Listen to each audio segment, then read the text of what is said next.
Ladies and gentlemen, wow, thank you so much indeed for the World Economic Forum giving me this amazing opportunity to speak to these amazing people in this amazing location at what is, let's be brutally honest about it, the most stunning of times.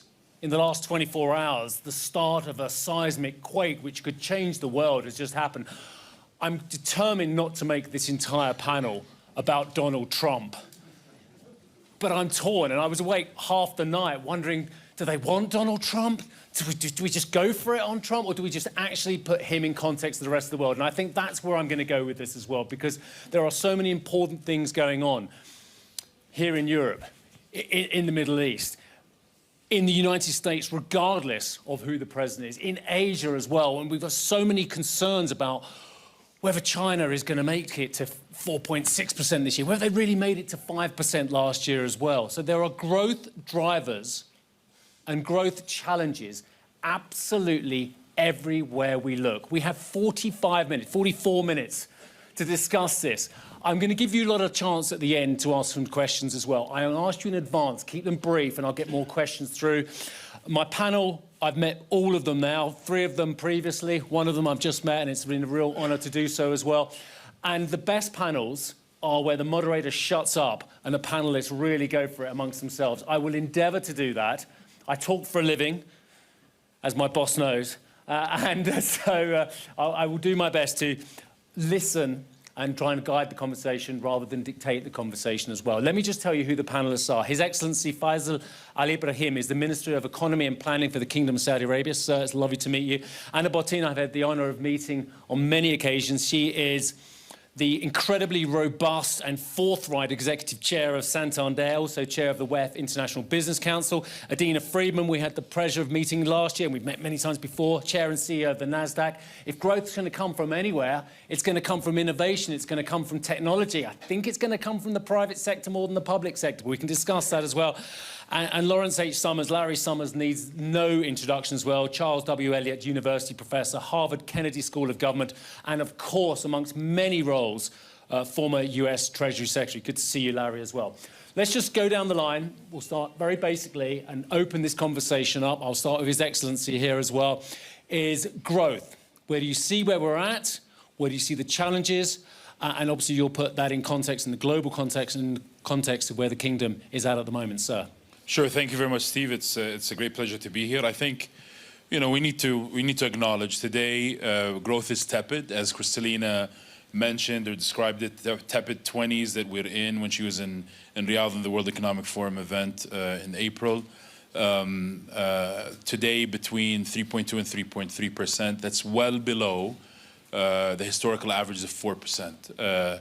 It may seem like a little, but over a long period of time, that is significant. And it begs the question, what do we do about this growth, and what do we need to do to get out of this economic stalemate, especially if we look at more on the positive side, the disruptive capability or capacity of technologies that we can really utilize if we have better economic management, if we make the right decisions. I take a step back. Rules and order. I think we're shifting from hyper-globalization to a new form of globalization, which maybe there is more fragmentation, but there's not necessarily less flow of people, goods, services, innovation, ideas.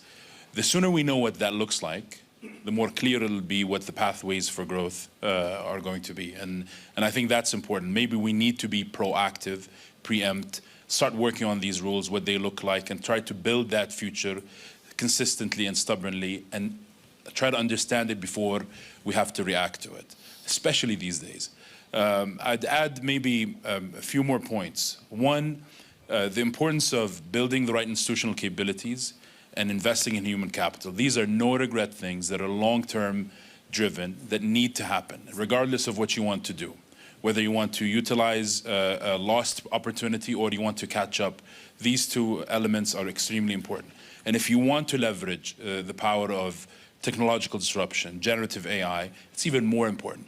The more institutionally capable you are, the more the people in your economy and society are ready and more active and more, I'd say, not considered idle capacity, the better you are in a position to leverage and not be left behind. It's important in generative AI, for example, to not just invest, not just to be part of the value chain, but to be a power user. And the more you're a power user, the better value you'll get from technology, but the more talent and innovative momentum you can attract to your economy and to your society. And that's absolutely important.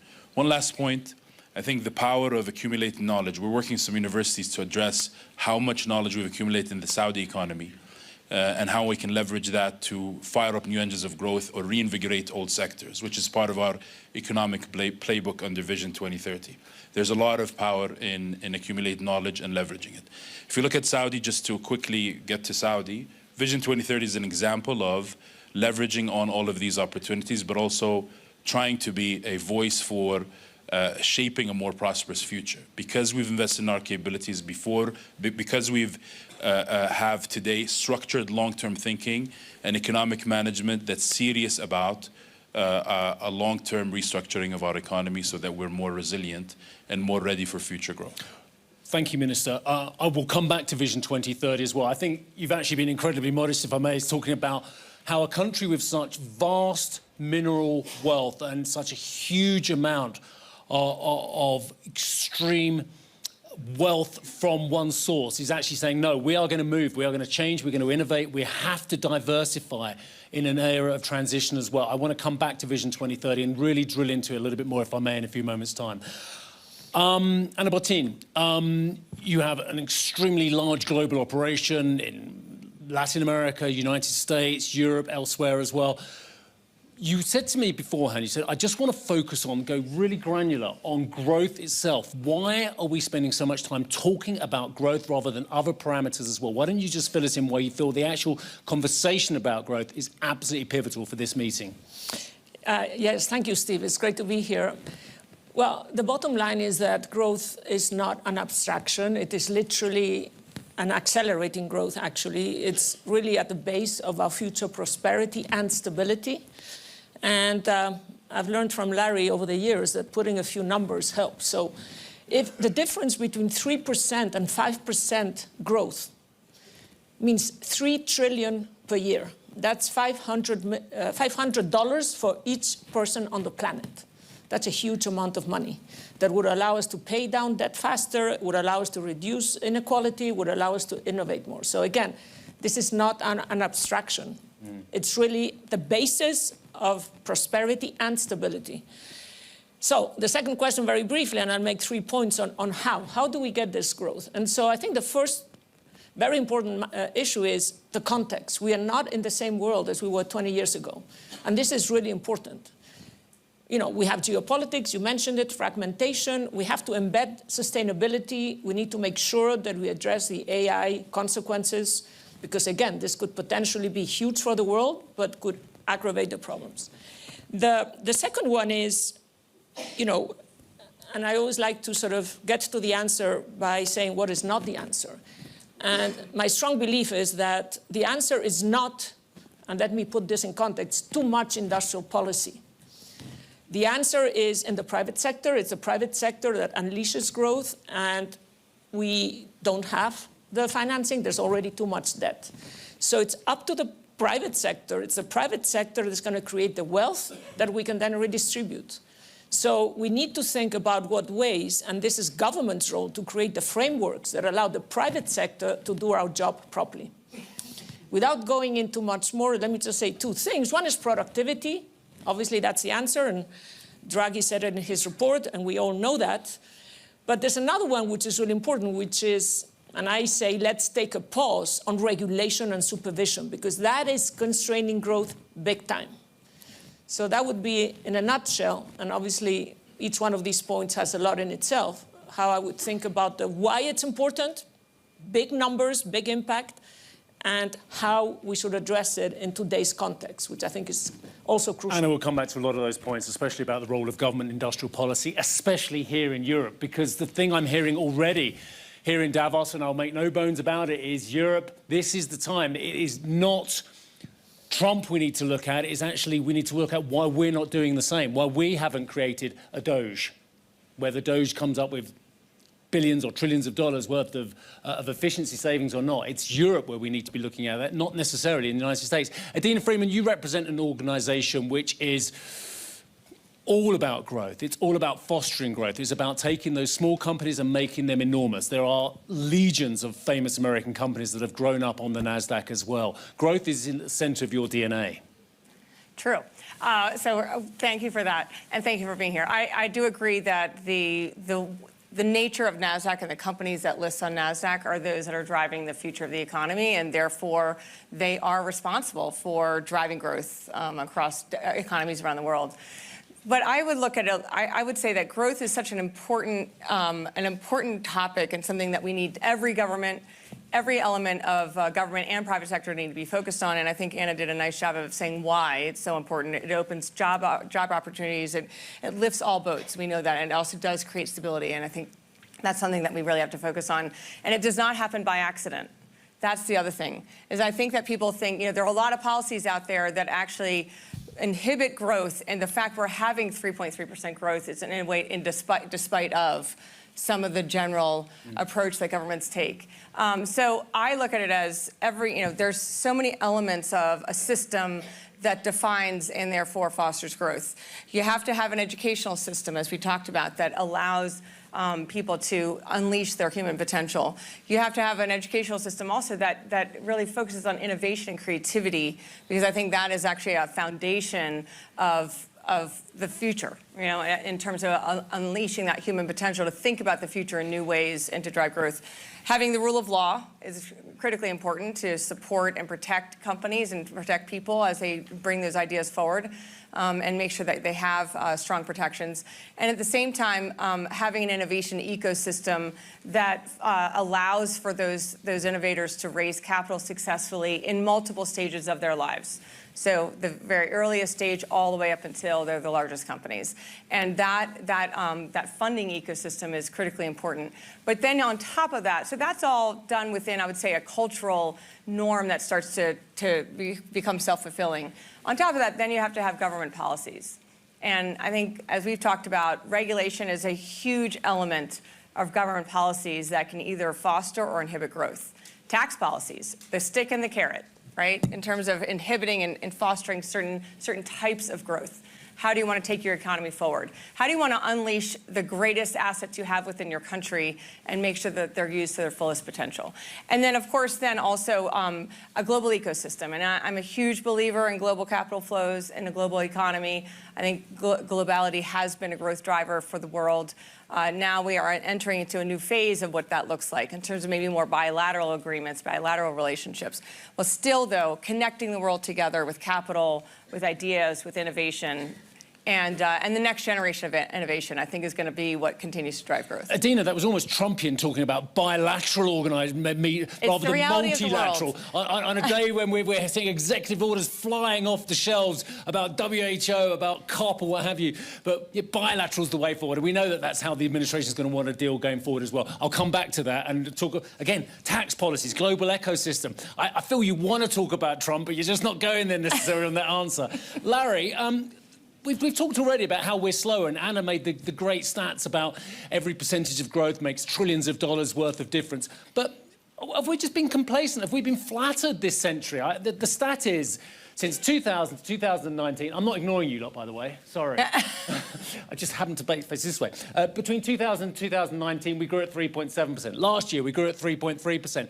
But come on, you can only industrialize once. China can only grow at 10% and then slow down once. Larry, is it just inevitable that growth has to slow down when you see these amazing, huge emerging economies slow down themselves? They become more mature. There's plenty who could follow China. But here's the big thing. I've been doing this for 45 years now. There hasn't been a moment when the technological possibilities ahead of the world have been as bright as they are today. Solar energy, considerably cheaper than fossil fuels, down tenfold over the last decade. The possibility that in the life sciences, we're going to get into a world where we see a thing like Wegovy and the semi-glucatides, a miracle drug, a new one every couple of years. And artificial intelligence, I believe artificial intelligence will ultimately be to the internet as the computer was to the calculator. So it is a moment of stunning technological possibility. That does not mean that it's all automatically going to be okay. The 20s were a moment of stunning technological possibility with synthetic fabrics, with the automobile, with widespread electrification, and what followed the 20s wasn't great. So it is a moment of epic challenge for governments in my country and for governments everywhere. And I suggest just 3 or 4 things very quickly that are important. First, with all that opportunity, capital should not be flowing heavily into government debt as an alternative to all that fantastic investment. And 6 of the 7 G7 countries now have debt to GDP ratios above 100%. And in my country, it is further from being on a sustainable path than any time probably in history, because it is unsustainable at a time when we're at full employment. The debts have to be controlled. The system has to be made legitimate and to work for everybody. That wasn't happening. That's what you're seeing in the elections in almost every country. But just because we changed what was doesn't mean it's automatically going to be okay. Finding the formulas that create an inclusive prosperity is going to be essential. 2 other things. No country is going to succeed without teammates in the global economy. No country is going to succeed, and there's an increasing division between an axis of autocracy, North Korea, Russia, China, Iran, and others.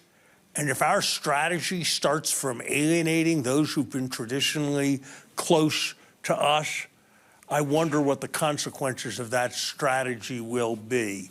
Yes, striking good bargains is important and a good idea, but let's remember that we need allies if we are going to succeed in this world. And just one last thought.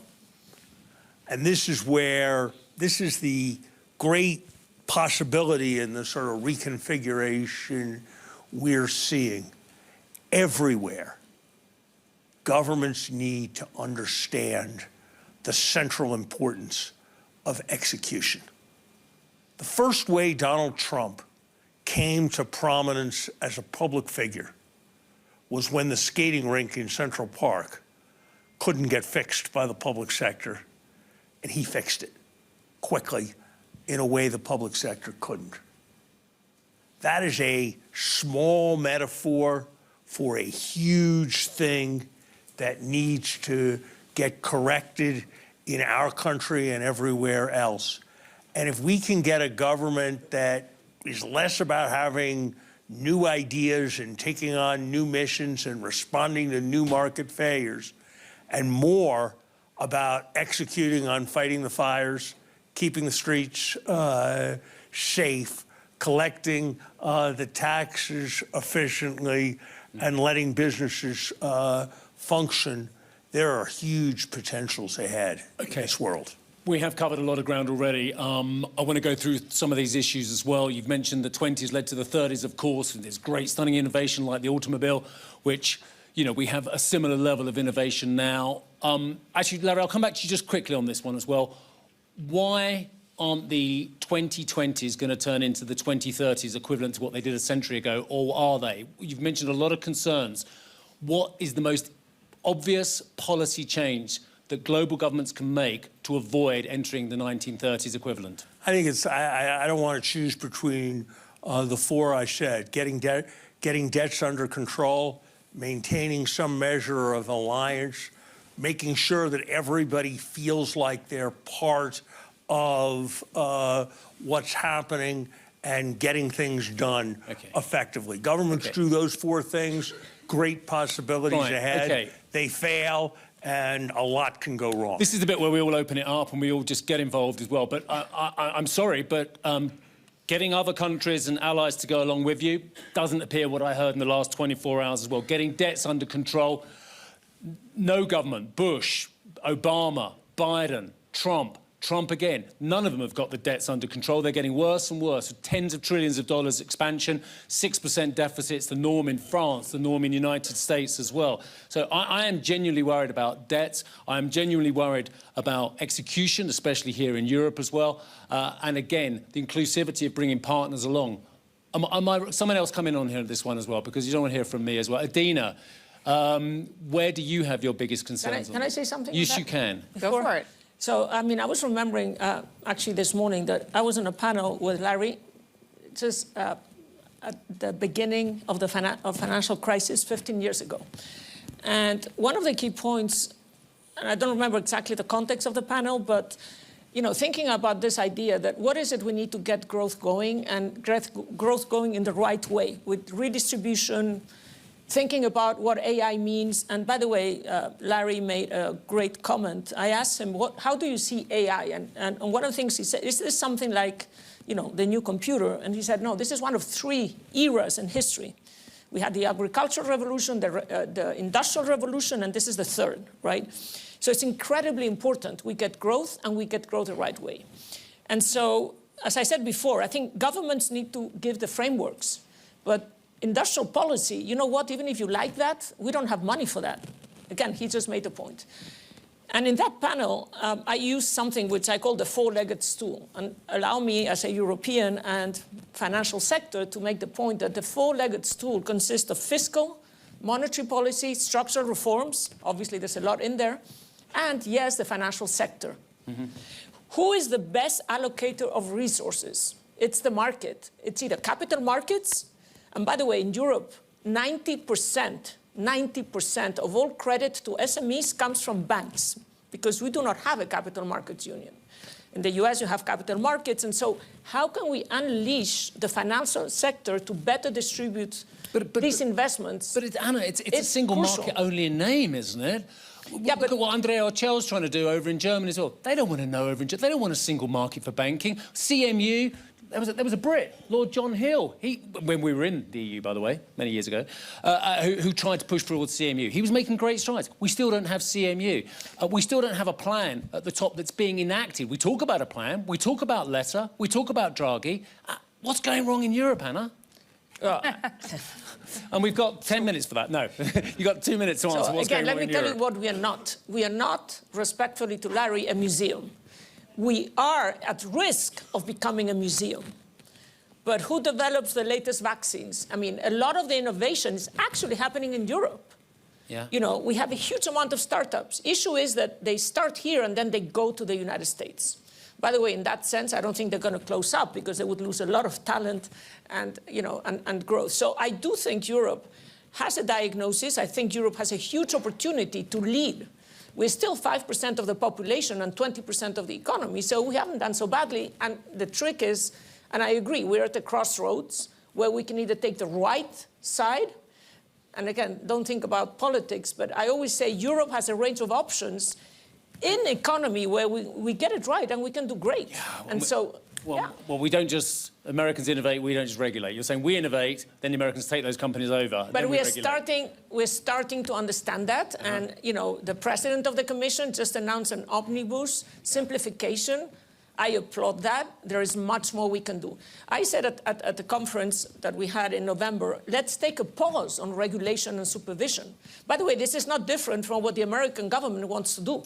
We just need to do more and faster, and for once, be ahead of the US. And that Tina, is why really- am I really worried about deregulation? Nothing can ever go wrong with deregulation, especially in the United States, can it? I mean, there's no episodes of that gone wrong last couple of No, I'm not decades. saying we go back. I'm saying let's take a pause. Let's not do anything more and see what we've done. And then, what is it we need in terms But of... if the US is already Okay. innovating, and if the US is already growing at 2.7% in 2025, according to the IMF, and over 3% in 2024, why do we need deregulation? Oh, okay. I'll give you an interesting stat. So if we look at the world over the last 50 years, and we've done some work with BCG on this, the world itself has gotten about 6 times more complex. Right? There's an enormous amount of complexity that's been brought into the world, and that complexity is both, it can be geopolitical complexity, it can be technological complexity, it's a lot of complexity. But complicatedness, which means how do we process that complexity and drive actual processes and drive for actual practices, has grown 35 times in the last 50 years. So 6 times more complex, 35 times more complicated. And that's because when complexity comes in, if you leave it to governments to manage that complexity, they're going to do it through policies and practices, and they're going to do it through regulation. And when they evaluate regulation, and I operate in a very, very regulated world. What you really want to make sure of, and this is where I think both the US and Europe and others can learn a lot, is they focus more on the inputs than the outputs, meaning they have an idea on how they want to make sure they're regulating certain behaviors to make sure that as let's say, new innovation comes along, or as a financial crisis hits, that they try to protect the population from it. Well, they have an idea on what they want to try to achieve, but through the process of developing that regulation, they're more focused on check the box on what are the inputs to driving that outcome as opposed to the actual outcome. Wow. So a lot of times the regulation doesn't, in fact, achieve its outcome, but it creates a lot of complicatedness within an organization. So one of the things we're really focused on in the financial industry, because we now are a very scaled software provider to the industry, risk management, regulatory reporting, et cetera, is how do you simplify this complicatedness? And some of it is through just pure technological progression, meaning taking the latest technologies, cloud and AI, and driving them through the operations of banks and brokers and exchanges and infrastructure, and making it so that there's just more efficiency. But a lot of that's going to have to be also in partnership with the regulators, because the regulators are going to have to allow that to happen. And then the second thing is this idea, instead of calling it deregulation, we like to call it smart regulation. Right. Creating a smart regulatory environment that really focuses on outputs, also looks at regulations and realizes there are a lot of regulations on the books that were designed decades ago that probably are no longer relevant, but we're still having to comply. So how do you also create a little bit more of a constant review of regulations to make sure that they're still relevant? But there's a huge amount you can do in smart regulation that allows and actually unleashes growth and unleashes potential and makes, for instance, if you could actually take down just the compliance and regulatory parts of banks by 10 to 20% in terms of operating costs, which is very achievable with technology, that unleashes $25 to $50 billion more in income for every bank, for banks around the world, which if they then took that capital and deployed it into the markets could be like $500 to $1 trillion. $500 billion to $1 trillion of incremental capital deployed in the world. There's a huge win. But that's what smart regulation can achieve. Minister. So I'll just comment on this and then I'll expand to your earlier question. I think the question about regulation and deregulation, I think it's about the journey of innovation. I think we don't want to pre-regulate, regulate at the right time of the innovative process, and it needs to respond to a specific risk and in engagement with the private sector, not in isolation of the private sector. And then I think it's okay to regulate towards a certain objective after evidence becomes clear. But it's about smart regulation, in my view. Whether it's deregulation, back to the US, whether it's deregulation, industrial policy, trade policy, I think it'll take us a quarter or two to understand what that would look like, exactly what the impact will be.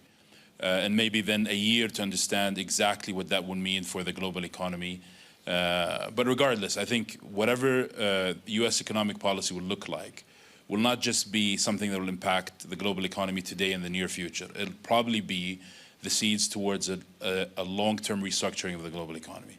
You go to China, I think there's two things. One, they're talking about a new model that today has achieved potentially the 5% target. But what would that model look like with time, and what would that look like with a rivalry or a trade discussion, let's say, with the US? If you go to Europe, and I'm not an expert, I'm just saying, I think whatever Europe's in today, we should not dismiss the power of the accumulated knowledge in the European economy that can, with the right economic management, come back and be activated. And that's something we need to consider when we talk about future of growth. I'll talk a little bit about probably what we need to get out of tepid growth to a better profile, let's say. We need intrepid leadership. And by that we mean bold leadership that's inclusive, disruptive, but constructive, a long-term, really attached to the long-term horizon, but actioning as of today. If you look at Vision 2030 in Saudi Arabia, that's an example of that bold leadership that has led us to plan with confidence, deliver with optimism, but also manage with prudence. The whole objective of Vision 2030 is to detach our economy from, Saudi Arabia's economy, from relying or having to rely on oil inflows and diversify our economy. We've made a lot of progress there. We're closing the year at 3.9%. We expect 25 for non-oil growth. We expect 2025 to be 4.8% and 2026 to be around 6.2%. But that's just GDP, which doesn't tell you everything. We're laying a foundation for a more diversified, productivity-led economic growth story. And the second priority is unlocking the full potential of human capital. That's what really is the long-term, I'd say, play. And here again, institutional capabilities, more capable governments, a more dynamic private sector, a more engaged third sector is going to be useful. And we need to get some questions out of the way as a global economy as well. Ask you, time is of the essence. Are you worried about debt accumulation at a time when the budget needs $90 a barrel plus? The current oil price is significantly lower than that, with discounts to Asian buyers as well. Are you in a race against time, given the fact that Larry was saying debt accumulation is one of the big concerns he has?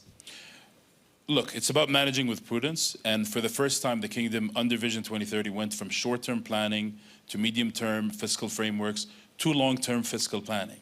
And the name of the game is maintaining that long-term view, but having the agility to revise. I'll go back to what Adina said, something I mentioned yesterday, leveraging your assets and capabilities for the optimal return in the long term, keeping in mind the big picture and what future generations need is what's driving Vision 2030 and our momentum behind it. And one of the things that I think, first of all, just notice the GDP growth that he just mentioned, right? The rest of the world would like that.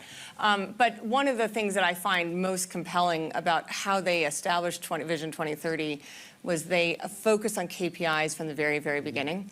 I mean, governments in general, if we could actually have industrial policy that focused on true KPIs and kind of how do we actually drive to the outcome and stay focused on the outcome and make sure all the activity and action is driven towards achieving that outcome. I think that there's so much that the public sector can learn. That is obviously how the great private sector companies operate, but it is seeing an entire country choose an approach like that and having every single person you go to and talk to in the kingdom knows those KPIs. I mean, it's been propagated across the entire population. I think it would be an amazing, amazing enabler for other developed countries to be able to drive that and bring their people with them down that journey. I'm going to bring Larry in next. Just to put you on notice, think of a couple of questions. I'm going to literally get 2 or 3 in as well, and they will be short as well if you can. So just putting you on notice for questions as well. Larry Summers.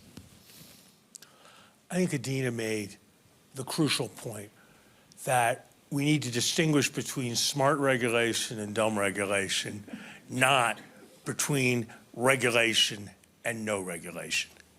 Nobody can look at the American experience with fentanyl, the fact that the financial crisis happened, the way fire safety was regulated in Los Angeles, and the experience of those of us who have young daughters, teenage daughters, with social media, and think that the only problems are of non-regulation or under-regulation. And nobody could engage in being regulated without thinking that there are massive excesses. So we need to reframe the debate around having smart regulation rather than dumb, rather than more or less. As long as it's just more or less, it's going to be completely sterile. Anna, I sure hope you're right about Europe, because I think an immense amount about how our planet evolves depends on what happens in Europe. I have to say that just as I was kind of starting out as an economist, we had a wave in the United States. People associate it with Ronald Reagan, but it actually began with Jimmy Carter, who deregulated planes, deregulated pipelines, deregulated trucks, and then there was more in the 80s. And I have to say, I don't see it. I don't see anything that looks like the United States major deregulation force in Europe right now. And until I do, I suspect that there's going to be a Lagarde report 6 years from now that's going to sound sort of like the Draghi report. So we know the recipe. I sure hope I'm wrong, but I can't say I'm hugely optimistic as I watch from a distance. Okay, one quick round. I want to ask you what tariffs and protectionism and trade barriers means to the prospect for growth in 2025. It's coming, unless it's just one big transaction and we're all going to live happily ever after and deals are going to get done left, right and centre with Mexico, with Canada, with the EU, with the UK and with China, etc. as well. First of all, with you, Minister, as well, what does the oncoming onset of tariffs and more protectionism mean for growth in your domain? Well, Steve, I think it's about what this new form of globalization will look like. As far as the U.S. new economic policy will have to deglobalization. Well, less than hyper-globalization. Let me put it this way, different than hyper-globalization, but still we see an increase, a continuous increase in flows. I think we'll have to understand what the U.S.'s final policy will look like and understand its impact. But it's time for more economic integration regionally and more clear bilateral, let's say, arrangements or agreements that help protect the flow of and trade and flow of goods and services, ideas and people, for us to continue unlocking more avenues of growth. But a very quick follow-up. Are American policies, as spoken about already under the 47th President of the United States, a direct threat to the kingdom, which has been a reliable supplier of oil to the United States for decades? I've been covering OPEC for decades. I've had some great interaction with various of your energy ministers, if I may say so, including Mr. Al-Naimi, which is on YouTube, and it was an interesting interaction. And but given that you've been a reliable partner, is it a direct threat to the kingdom? So the kingdom is more integrated in the global economy. More of the stuff we do at home in terms of unlocking the potential impacts not just the region, but the global economy, and vice versa. We're always assessing what policies will look like and how we need to respond, but we're relying on dialogue and continued mutual benefit, additional, I'd say, value-adding relationships. With the U.S., we've had a long-standing, strong relationship that spanned 8 decades, regardless of which administration it was strong, regardless of which administration was in office, and we look forward to continuing the discussion with this administration. Anna, the biggest threat from tariffs and trade protectionism and deglobalization for your world? Well, we all know what happens, and again, Larry was referring to the 20s and 30s. I think we're missing the bigger point, though. The elephant in the room right now is, tariffs on goods, cars, and things we build. Our economy is 70, 80% services. What is the trade balance in services between Europe and the US? I don't think there's data on that. And how much are we buying in terms of software services, cloud services, financial services from American firms? And that's great because they do it very well. So I think tariffs, I hope we think carefully about what it means to put tariffs on German cars when we are buying so many things from the US because they're making a lot of the tech services that are powering the economy right now. So, I don't think that's an obvious one to launch without thinking what it means. Okay, Adina? I mean, well, first of all, I believe that we should be at least striving for global capital flows, global economy, all the things that we've seen have worked over several decades.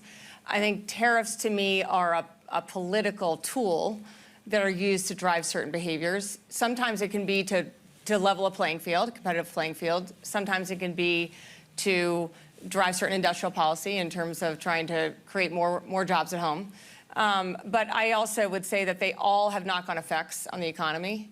And we have to always remind ourselves as what are all the law of unintended consequences? What are all the unintended consequences of making, let's say, input prices higher for your American companies to be able to build a final product versus making the final product more expensive in one country or another?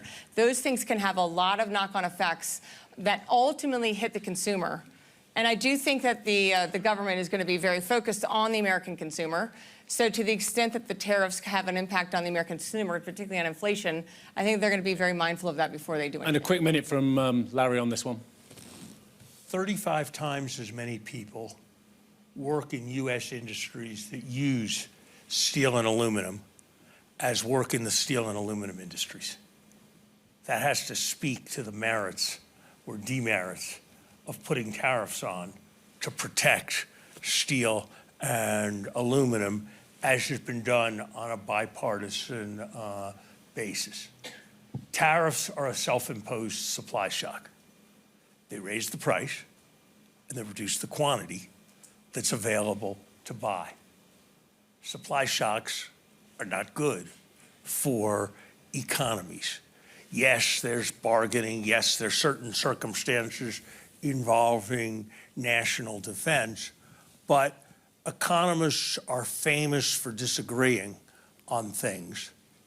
But I think there is no proposition that would command more universal agreement across the economics profession than the idea that the sustained application of broad-based tariffs apart from particular purpose is not likely to be economically positive. Thanks, Larry.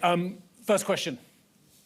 Do you know what? This gentleman over here had his hand up first of all. Let's get that one in. Can you make it really quick? Because as ever, I've gone way over. Thank you for the floor. You've got a microphone there, I think. Thank you for the floor. My name is Lucas Kistler. I'm a global shaper, politician, and architect representing the Davos Hub. My question would be how to decouple economic growth from resource exploitation and carbon emissions. Okay, who wants to pick up on that one? How do we decouple economic growth from Clean technology. innovation's the answer? Clean technology is the only answer to that question, and it looks far more possible today than it did 10 years ago. Okay. No, I was talking in the context of Saudi. I mean, it's diversifying our sources of growth, having to rely on more than one channel that brings that flow from more than one exported product. We have the resources and the assets and capabilities to advance our industrial complex so we can export more competitively, direct our incentives towards a more competitive set of non-oil exports, and then put in some fiscal measures that really shield our economy from relying on a single commodity price as we transition from one structure to another, which kind of we are in the middle of at the moment. Very smart regulation, and let the market do the transition. Because the elephant in the room is who pays for the transition. You know, Santander, we have 170 million customers, many of which are in Brazil, Mexico, developing economies. We cannot ask these countries to do what we're asking, you know, Spain or the Netherlands. So we need the market to, you know, market-driven solutions with some kind of a simple, smart regulation, which is not the case today. Adina, I'm just going to try and get one or two more questions in. There is any ladies want a question? Oh, there's a lady here, and then I'm going to ask this gentleman over there who's been very patient. That will be the last questions, I'm afraid, as well. So one here and then one there. In fact, why don't we get both questions? We'll get yours, and then we'll get this gentleman's question, and then we'll get them to the panel. Hi, Sue Chan from The Telegraph. My question is for Anna Botan. This panel is about the future of growth. There's a lot of speculation about Santander's future in the UK because of regulations stifling that growth. I just wondered, is the UK a good place to do business, and what could it do better? Sue, we'll get to that one in a moment. I've already spoken to Charlie Nunn this morning, who refused to answer me on that question, by the way, he of Lloyds. And this gentleman's question over here, if we can just get a mic to this gentleman. Or if he can bellow, he looks like he can. If we do further on, Europe is a bureaucratic monster. We have seen how Saudi has done the last 10 years in really creating an environment for growth. So it's more about for Farhan and for Ibrahim. What is really necessary? The analysis is there. Europe has taken themselves out of the game for the last 10 years with this bureaucracy. What has to happen that Europe comes back? Is it more political union or even less? Or if we stay forward that way, Europe 10 years doesn't matter anymore. All right, so thank you. Is it political union or economic union to complete the single market? Anna, why don't you, Adina, you come in first on the other, and I'll give you one more minute to get ready for Sue's question. It's half a second, sorry to interrupt. So we love the UK, it's a co-market, and will remain a co-market for Santander. Punto. That's it. So you are not going to be selling the Abbey National? I said it's a co-market and will remain a co-market for Santander into the future. Sue, I think you just got some news there for the Daily Telegraph as well. Minister, I'll take a Adina, little bit yes. on... And you can quote me, by the way. So, this is not off the record. In addition to the US, we also own and operate markets across the Nordic countries in Europe. So we are actually quite engaged in the European markets, and we're very engaged in the CMU discussions, the Capital Markets Union discussions. There are layers and layers of regulation, because you've got national regulation and regional regulation. That has got to change. They've got to start to think about who are the national, what elements of society and community have to be regulated by a national regulator, and what elements should be regulated by a regional regulator. And we would say the capital markets across Europe, you know, it is a very strong economic alliance if it actually manifests itself as a strong economic alliance. I think if they start to think about, and I think the Draghi report, which we've mentioned a lot, is spot on. It's not just about creating a regulatory framework, but it's also about driving an innovation ecosystem, encouraging through tax policies investor or consumers and citizens in Europe to invest in equities, invest in growth, and therefore deploy their capital to the innovation ecosystem, getting pensions to make sure that they're thinking more deliberately around how they manage their investments into the European ecosystem, in addition to global investments, and then driving a regulatory framework where you have more regional regulation across markets with local regulation for things that really drive domestic growth, right? And I think that it's very solvable. It's just a matter of the will. There's a way if there's the will. Got a big sign that says time out. Final word from the Minister. Two things. I agree, tariffs need to be objective-driven and time-bound. But to your question, I'm not an expert on Europe, but I think long-term thinking, structured long-term thinking, there needs to be some boldness in innovation and policy-making, engaging in making the space for the private sector to co-lead and lead while remaining supportive. But lastly, something we really dismiss a lot, which is optimism. And optimism is not a gut reaction to something. It takes courage to decide to be optimistic. And I think that's what we did in Vision 2030 in the beginning. And I believe, if you look, I don't know if this is the right thing to mention, but if you look at Dave Chappelle's monologue on a show, on a sister over the weekend, the last bit of it, you'll see that there's seeds of optimism everywhere. And I really think it's our job and everyone's job to nurture it and grow it and continue to maintain it. It always works. I will leave it there. Oh, go on, Anna, I've got a final word. Do you know how much trouble I'm in? He mentioned me, so I have to be, well educated. So I think Europe needs to change its attitude towards risk. We need to take more risk. This is what the Americans do really well. And by the way, we know how to do it. We cannot protect every single citizen in the UK, in Europe, against everything that can go wrong. Mm-hmm. So change our culture, our attitude towards risk. And that's optimism. And that's the final word, yeah? Okay, there's a word. Right. Innovation AI, smart regulation, debt management, collaboration, better attitude to risk, bilateral collaboration, let's see how that one works, tariffs, the uniformity, the economists don't like it as well. Getting capital to the right place. The two final ones I like, execution of your strategy, know your KPIs, and optimism. Can I just say thank you to Larry Summers, thank you to Adina Friedman, Anna Botín, and His Excellency Faisal Ali Ibrahim. Thank you very much. Thank you, Drew.